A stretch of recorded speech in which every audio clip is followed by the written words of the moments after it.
तो यहाँ से देखिए आपका एप्लीकेशन नंबर सारी चीज़ें दिख जाएंगी, कैंडिडेट नेम और यहाँ पे पर्सनल डिटेल्स। तो चलिए हम पहले आपको पर्सनल इन्फॉर्मेशन भरते हैं। यहाँ पे कैंडिडेट्स नेम जो भी आपका जो चीज़ आपने डाला था सभी चीज़ें यहाँ पे दिखेंगी। तो चलिए अब हम सीधे यहाँ पे आगे बढ़ते हैं और जो फॉर्म में फिलअप करना है वो हम आगे बढ़ के भरते हैं। तो फादर्स नेम चलिए हम डाल देते हैं। तो फादर्स नेम इनका हम डाल देते हैं, ठीक है।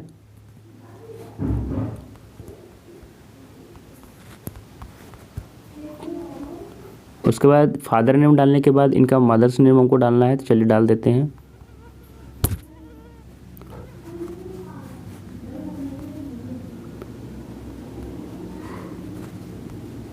और ये दोनों डालने के बाद फिर आपको रेसिडेंशियल स्टेटस डालना है। तो देखिए रेसिडेंशियल स्टेटस में अगर आपका झारखंड के परमानेंट है तो परमानेंट चूज कीजिएगा, अगर लोकल रेसिडेंट है लोकल डालिएगा, और अगर आप बाहर स्टेट से अप्लाई करें तो रेसिडेंट ऑफ अदर स्टेट डालना है।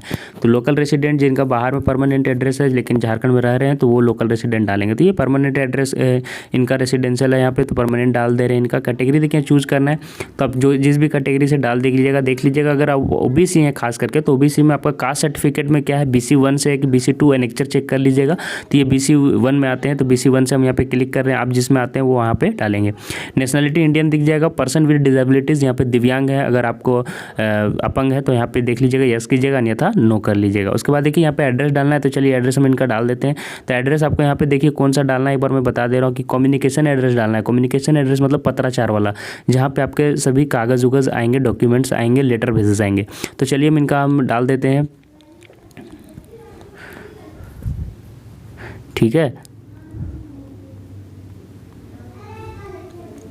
और यहाँ पे डालने के बाद फिर लोकेलिटी डालना है। तो चलिए लोकेलिटी डाल देते हैं।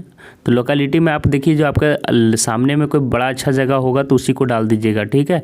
कुछ सेम डालने की कोई दिक्कत नहीं है, लेकिन अगर वैसा है तो देख लीजिएगा कि लोकेलिटी में कोई मतलब कि जो स्पेसिफिक होगा, जो सभी को मालूम होगा, वैसी चीज़ें डाली जाती है। देखिए सिटी में आपको डालना है। तो चलिए हम सिटी में डाल देते हैं, ठीक है। और स्टेट यहाँ पे चूज़ करने बोला, तो स्टेट आपका तो झारखंड ही हो गया, तो झारखंड ही इनका डालेंगे। अगर आपका जो स्टेट है वही आप डालिएगा, ठीक है। तो झारखंड हो गया। उसके बाद आपको देखिए यहाँ पे स्टेट चूज़ करना है, तो स्टेट चूज़ कर लेंगे, सॉरी डिस्ट्रिक्ट चूज़ करना है, तो डिस्ट्रिक्ट यहाँ पे चूज़ करेंगे अब। तो डिस्ट्रिक्ट हम चूज़ कर लेते हैं, ठीक है। तो इनका डिस्ट्रिक्ट चूज़ करने के बाद यहाँ पर आपको पिन कोड डालना होगा। पिन कोड डालने के बाद देखिए यहाँ पे परमानेंट एड्रेस बोल रहा है। तो अगर परमानेंट एड्रेस आपका अगर करेस्पॉन्डेंस एड्रेस जो ऊपर डाला है आपने कम्युनिकेशन एड्रेस वो सेम है तो यहाँ पे टिक कर दीजिएगा, और अगर नहीं है तो यहाँ पे टिक नहीं कीजिएगा, फिर से फिलअप कीजिएगा ये सारी चीज़ें, ठीक है। तो अगर नहीं है तो आप फिर से सारी चीज़ें फिलअप कर लेंगे। अब देखिए यहाँ पे एजुकेशनल क्वालिफिकेशन आ गया, तो ग्रेजुएशन का सब्जेक्ट कैटेगरी पूछ रहा है, तो कौन सा सब्जेक्ट यहाँ पे चूज़ करना है। तो देखिए अगर आपका फिजिक्स केमिस्ट्री मैथ्स है, ये सारी सब्जेक्ट हैं, तो साइंस चूज़ कीजिएगा। सोशल साइंस वो चूज़ कीजिएगा जिनका social science, geography, history in सारी सब्जेक्ट्स होगा तो सोशल साइंस चूज़ कीजिएगा। कॉमर्स, अकाउंट्स और ये इन सारे सब्जेक्ट होंगे तो आप कॉमर्स डालिएगा। और ह्यूमैनिटी भी उसी तरह के कोर्स हैं, देख लीजिएगा आपका क्या आएगा। और बीटेक में जो बैचलर्स ऑफ डिग्री का लिए हैं डिग्री, तो वो बीटेक डालेंगे और बाकी अदर्स डालेंगे। तो ये इनका साइंस था तो साइंस चूज़ कर लेते हैं। और फ्रॉम द झारखंड के यूनिवर्सिटी से अगर आप किए हैं तो यस यहाँ पर डालना है या तो नो डालना है ना। पूछ रहा है graduation examination from the university of Jharkhand, अगर आप झारखंड के ही यूनिवर्सिटी से किए तो यस और अन्यथा नो। तो ये झारखंड के यूनिवर्सिटी से किए तो यस करेंगे। और NCC NSS सर्टिफिकेट है तो यस करना है, अन्यथा नो करना है। तो इनके पास नहीं है तो नो करेंगे। आगे देखिए अब आ गया ग्रेजुएशन लेवल डिटेल्स। तो ग्रेजुएशन लेवल डिटेल्स में पूछ रहा है कि ग्रेजुएशन लेवल एग्जामिनेशन कि आप कौन से लेवल के एग्जामिनेशन पास किए हो। तो अगर आप BSc किए हैं तो BSc डालेंगे, BCom किए हैं तो BCom डालेंगे, BA किए हैं तो BA डालेंगे, BTech किए हैं तो BTech डालेंगे। तो देखिए इन्होंने BSc किया है तो BSc हम यहाँ पे डाल दिए इनका, ठीक है। और BSc डालने के बाद BSc डाल देते हैं इनका। मैं अब आपको एक ऐसे ऐप के बारे में बताऊँगा जो आपके स्टडी में काफ़ी ज़्यादा हेल्पफुल रहेगा। चाहे कोई भी क्वेश्चन हो, डाउट हो या फिर कोई कंसेप्ट आपको समझ में ना रहा हो, बोर्ड्स हो या JEE नीट, पढ़ाई में कोई भी दिक्कत आ रही हो तो उसका सॉल्यूशन है फिलो ऐप। अपने डाउट्स को किसी भी टाइम क्लियर कर सकते हैं 3 ईजी स्टेप्स में। सबसे पहले ऐप स्टोर या प्ले स्टोर में जाकर इसे डाउनलोड करें। अपने फ़ोन नंबर को फिर इजीली साइन अप कर लें। अपने क्वेश्चन का पिक्चर लें या फिर उसे टाइप करके सबमिट कर दें और फिर फिलो ऐप आपको जोड़ देगा 60 सेकंड में इंडिया के टॉप एक्सपर्ट से लाइव कॉल पे।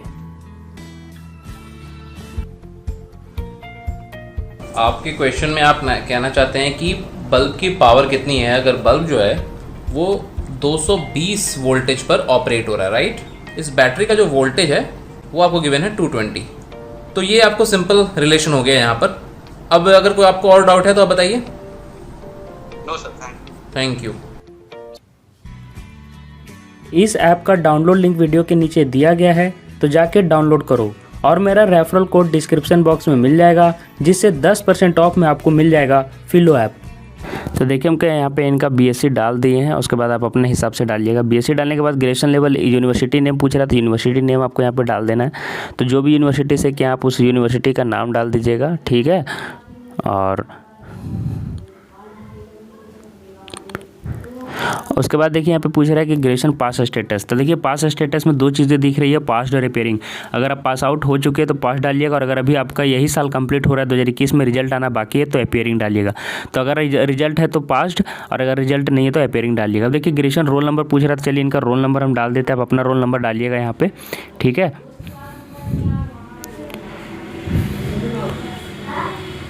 उसके बाद देखिए यहाँ पे रोल नंबर डालने के बाद ग्रेजुएशन ईयर ऑफ पासिंग पूछ रहा है, तो ईयर ऑफ पासिंग हम इनका डाल देते हैं। 2020 में इन्होंने पास आउट किया है, तो आप अपना पास ईयर डालिएगा, कौन से ईयर में आपका पास हुआ है, कंप्लीट किया है ग्रेजुएशन। ग्रेजुएशन का मार्किंग पैटर्न क्या था, तो यहाँ पे देखिए क्या पूछ रहा है, मार्किंग सिस्टम या ग्रेडिंग सिस्टम। आपका रिजल्ट अगर ग्रेडिंग सिस्टम में होगा तो ग्रेडिंग यहाँ पे डालना है। मार्किंग सिस्टम मतलब कि अगर आपका मार्क्स के हिसाब से आया तो मार्किंग सिस्टम यहाँ पे डालना होगा। पहले मैं मार्किंग सिस्टम से इनका है तो मार्किंग सिस्टम पे ही बाद में क्लिक करके दिखाऊंगा, लेकिन ग्रेडिंग सिस्टम वालों का कैसा आएगा देख लीजिए। अगर ग्रेडिंग सिस्टम है तो देखिए जो बीटेक किए होंगे उनका अधिकतर ग्रेड सिस्टम ही रहता है, तो ग्रेड डालना रहेगा और परसेंटेज ऑफ मार्क्स यहाँ पे रहेगा। टोटल मार्क्स यहाँ पे नहीं पूछ रहा है, लेकिन अगर मार्किंग सिस्टम है, टोटल मार्क्स वाला हिसाब है, तो आप मार्किंग सिस्टम डालिएगा। आप देखिए ग्रेजुएशन में इनका टोटल मार्क्स कितना था, टोटल मार्क्स 2400 का इनका हुआ है ग्रेजुएशन, और इन्होंने मार्क्स ऑब्टेन किया है 1380, ठीक है। तो यहाँ पे मैंने डाल दिया। अब देखिए यहाँ पे जैसे ही डालिएगा तो उसके बाद यहाँ पे परसेंटेज ऑफ मार्क्स अपने ही कैलकुलेट करके ले लेगा, तो इसमें कोई दिक्कत नहीं है। और उसके बाद देखिए पूछ रहा है पोस्ट ग्रेजुएशन किए हैं कि नहीं, तो यहाँ पे मैं अगर आप किए हैं तो नो, या अन्यथा किए हैं तो यस यहाँ पे डालिएगा। तो इन्होंने तो किया नहीं है, तो यहाँ पे हम नो डाल के आगे बढ़ेंगे। उसके बाद देखिए पूछ रहा है subject detail studied in the qualifying degree for the BEd course. कौन सा सब्जेक्ट से इन्होंने किया है, तो सब्जेक्ट यहाँ पे डालना है कि कौन सा ऑनर्स था। तो ये इन्होंने फिजिक्स से किया है, तो यहाँ पे फिजिक्स डाल देंगे, है ना। जो सब्जेक्ट्स आपने ऑनर्स किया है वह यहाँ पे डाल देना है। Subject name studied in the qualifying degree for the BEd course. और सब्जेक्ट का फुल मार्क्स कितना था, जिस सब्जेक्ट से इन्होंने किया है तो उस सब्जेक्ट का फुल मार्क्स इनका 1800 था, तो यहाँ पे हम 1800 डाल देंगे जो सब्जेक्ट से इन्होंने ऑनर्स लिया है। और सब्जेक्ट में टोटल मार्क्स कितना इन्होंने ऑब्टेन किया है, तो इन्होंने 1020 किया है, तो यहाँ पे हम 1020 कर देंगे। अब देखिए यहाँ पे सब्जेक्ट परसेंटेज अपने खुद ले लेगा जैसे आप टिक करोगे, ठीक है। तो यहाँ पे ले लिया है। अब इसको यहाँ पे ले लेने के बाद हम I hereby declare that the above information submitted are true to the best of my belief. जो ऊपर के डिटेल्स डाले गए हैं वो मेरे हिसाब से पूरे सही हैं and knowledge, and I accept that all the terms and conditions as mentioned in the detailed advertisement. और जो भी यहाँ पे डिटेल्स दिख रही हैं वो सारी चीज़ें मैं मतलब कि जो भी कंडीशंस और टर्म्स हैं वो सारी चीज़ें को मैं मान रहा हूँ, ठीक है। तो फिर सेव एंड कंटिन्यू में यहाँ पे क्लिक कर देना है टिक करके, ठीक है। जैसे ही आप सेव एंड कंटिन्यू करेंगे तो आपको अगला पेज खुल जाएगा, ठीक है।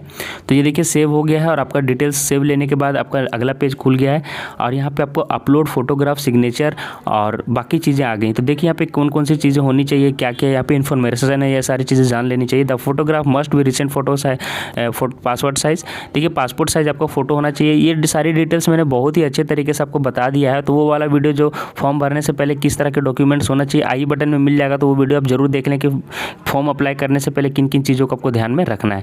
If there is a red eye effect please edit to remove it. सभी इन चीज़ों को हटाना है। ग्लासेस नहीं पहनना है, कैप पहन के फोटो नहीं खिंचवानी है। डार्क ग्लासेस मतलब कि ग्लास पहन के फोटो नहीं खिंचा सकते। फोटो शुड भी present full head from top up to hair. आपको बाल मतलब कि पूरा फेस दिखना चाहिए, है ना। और यहाँ पे देखिए फोटो साइज आपको दे दिया है कि कितने पिक्सल से कितने पिक्सल के बीच होना चाहिए। सारे हाइट और विड्थ सारी चीज़ें दे दिया है, तो आप कंफर्म कर लीजिए कि आपका जो पासपोर्ट साइज फोटो है वो एडिट होकर इसी साइज में होना चाहिए, ठीक है। उसके बाद देखिए इन सारी चीज़ों को करने के बाद लिख रहा है please upload correct photograph signature otherwise your application will be cancelled. आपको सही फोटोग्राफ और सिग्नेचर डालना है अपने खुद का, नहीं तो कैंसिल कर दिया जाएगा। उसके बाद देखिए क्या लिख रहा है कि note candidate should ensure that the same passport size coloured photograph is use through out the admission process.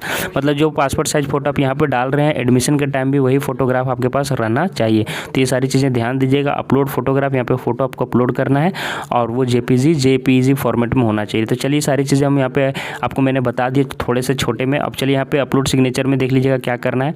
Upload signature का भी मैं बता देता हूँ कि क्या क्या होना जरूरी है। आपका ब्लैक इंक पेन से आपका फोटो होना चाहिए वाइट पेपर में, ठीक है। तो ब्लैक इंक पेन से आप यहाँ पे सिग्नेचर कीजिएगा। Upload the scanned image of your signature, आपको अपना सिग्नेचर भी यहाँ पे अपलोड करना है। The signature will be used in admit card and wherever necessary, अब यहीं पर आपका एडमिट कार्ड में ही यही सिग्नेचर रहेगा। प्रीफर्ड सिग्नेचर साइज आपका देख लीजिए यहाँ पे दिया 10 KB से 30 KB के बीच में आपको यहाँ पे इसको रिसाइज कर लेना है। रिसाइज करने के बाद आपको विड्थ और हाइट दिया हुआ है, उसके बाद यहाँ पे आपको सिग्नेचर अपलोड कर लेना है। तो अब देखिए थंब इम्प्रेशन में मैं बता दूं कि लेफ्ट थंब इम्प्रेशन होना चाहिए, लेफ्ट साइड का होना चाहिए। Plus put impression of left thumb on the white paper and scan the image, और आपको फोटो का स्कैन कर लेना है। किसी वाइट पेपर में आपको बाएं हाथ से आपको थंब का जो अंगूठा है उससे आपको वहाँ पे इम्प्रेशन बनाना है, मुहर से जो भी है, और उसके बाद उसका फोटो ले लेना है, ठीक है। और उसको रिसाइज कर लेना है 10 से 50 KB के बीच में, और हाइट विड्थ दिया हुआ है और उसको अपलोड कर देना है।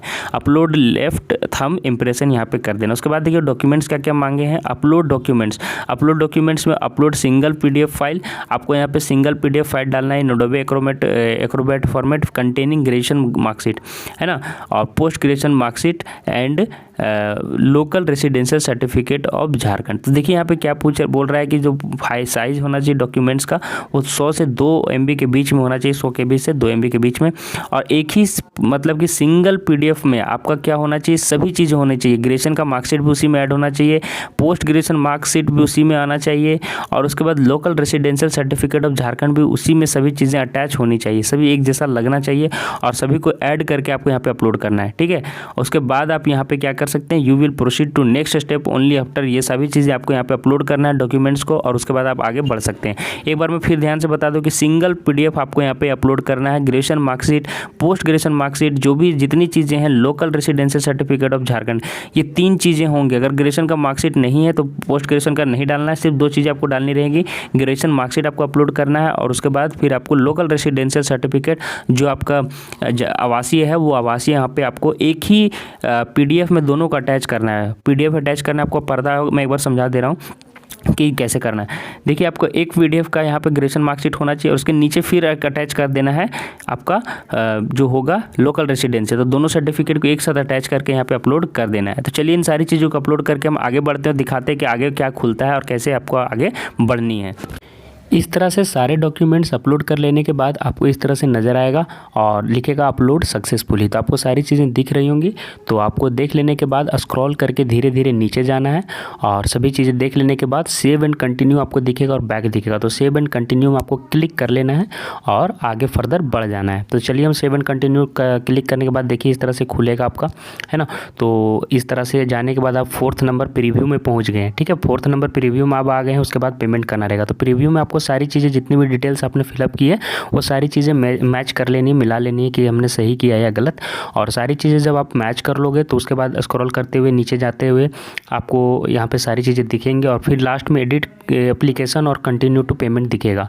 अगर आपको ने कुछ गलती किया है तो एडिट एप्लीकेशन में जाना, अगर कुछ गलती हो गई है तो एडिट एप्लीकेशन, और अगर नहीं किया है तो सीधे आपको कंटिन्यू टू पेमेंट आपको जो दिख रहा है हरे कलर का वो कंटिन्यू टू पेमेंट में क्लिक कर देना है। और जैसे ही पेमेंट करने के लिए जाओगे तो यहाँ पे आपका पेमेंट गेटवे खुल जाएगा और आपको क्लिक टू पे दिखने लगेगा, ठीक है। तो यहाँ पे आपको टिक कर लेना है, I confirm that the information provided by me is true in all respects. वो वाली जो दिख रहा है आपको कॉलम, उसमें आपको बॉक्स में आपको टिक कर लेना है। 375 रुपये लग रहे हैं ओबीसी के केस में, 500 रुपये लगेंगे जनरल के केस में, और आप बाकी कैटेगरी के हिसाब से पेमेंट लग सकता है। तो आपको दिख रहा होगा। तो चलिए हम टिक बॉक्स में टिक कर लेंगे और आगे पेमेंट के लिए बढ़ जाते हैं।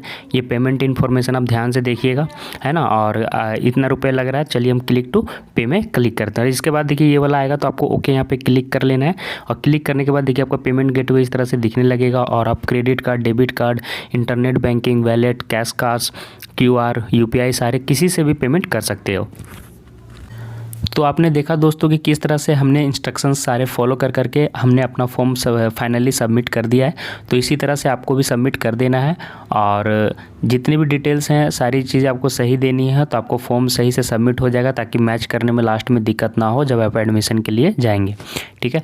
तो झारखंड के जितने भी अपडेट्स होती हैं इस चैनल में मिल जाती हैं, तो चैनल को जरूर सब्सक्राइब कर लीजिएगा। जितने भी यूनिवर्सिटी एग्ज़ाम हो गए, ग्रेजुएशन का हो गया, सारी चीज़ों का अपडेट, और साथ ही लेटेस्ट जो अपडेट आती है BEd वेड की सारी चीज़ें के अपडेट यहाँ पे मिल जाता है इस चैनल पे। तो चैनल को जरूर सब्सक्राइब करके रखिएगा। आज के लिए बस इतना ही, धन्यवाद।